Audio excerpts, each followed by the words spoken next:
Hi, I'm Mikelann Valterra of Seattle Money Coach, and I work with women who want to transform their relationship to money. They want to feel better about their finances and really create a life that they love. So recently, I read a book I really liked called Big Magic. Big Magic is by Elizabeth Gilbert, and it's called Big Magic Creative Living Beyond Fear. She's the gal that wrote Eat, Pray, Love. I love this book. This is not a money book. This is a book about creativity, about inspiration, and how do you access inspiration so that you can live a more creative life in so many different ways. It's just a wonderful book. She's such a great writer. Now, like I said, it's not a money book, but she does reference money a little bit. And in Elizabeth Gilbert's opinion, we should not force our passion to pay us. That when we demand that our creativity pay the bills, that when we want our art to make enough money to pay for our entire life, that this can actually cause so much financial stress that our inspiration, our creativity, it literally dries up. And I gotta say, I agree with her. You know, it reminded me in the late 80s, I read a book called Do What You Love and the Money Will Follow. And even if you haven't read it, I bet many of you have heard the phrase, do what you love and the money will follow. You know, I have to say, I find that thinking dangerous. It makes us feel like, hey, don't worry about money, just do what you like, follow your passion, money will magically take care of itself. It's like abdicating power.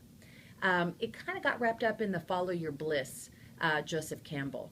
And you know, Joseph Campbell, the American mythologist, I love him. I love his work. I don't think he meant to us to, not think about money.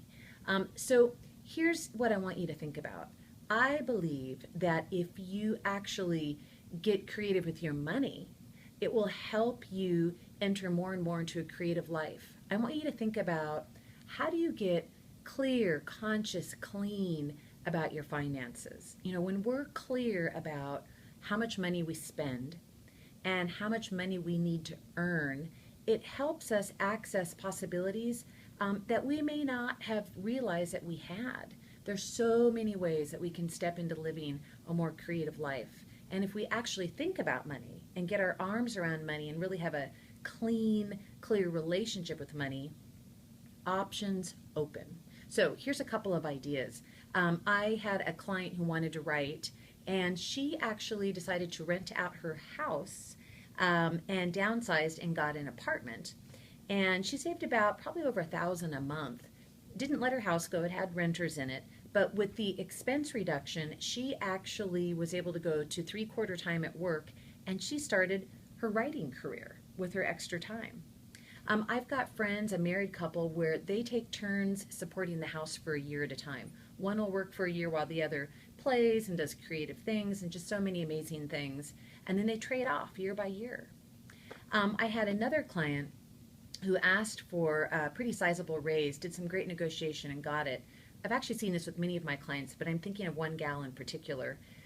She got such a great raise that she very carefully, she was very clean about her money and what she needed. And so she chose to use the extra money to give her more time. She hired more house cleaning help, more food help. She hired more tutors for one of her kids that really needed some extra help in school. And with her extra time, she joined a band. And now she's in music practice a couple nights a week and is singing and in a band and just really enjoying her life. So this is my wish for you. My wish is that you can bring money into the creativity conversation. And that my wish for you is that you're never in a money fog, but that you're really clean and clear about what's coming in, what's going out, so that you can become more and more creative about how you want to design your life so that you can have more creativity in your life and not less. So this is my hope for you. I don't want you to ever have financial stress. More creativity. So Elizabeth Gilbert, her book again is called Big Magic, Creative Living Beyond Fear. Love it. I wrote a blog post called Is Money the Key to a Creative Life? I hope you'll read it. It's on my blog, seattlemoneycoach.com. And I'd love it if you join my community. Go to my homepage on Seattle Money Coach, sign up. I send an article once a month. Thanks, and I wish you all wonderful, creative lives.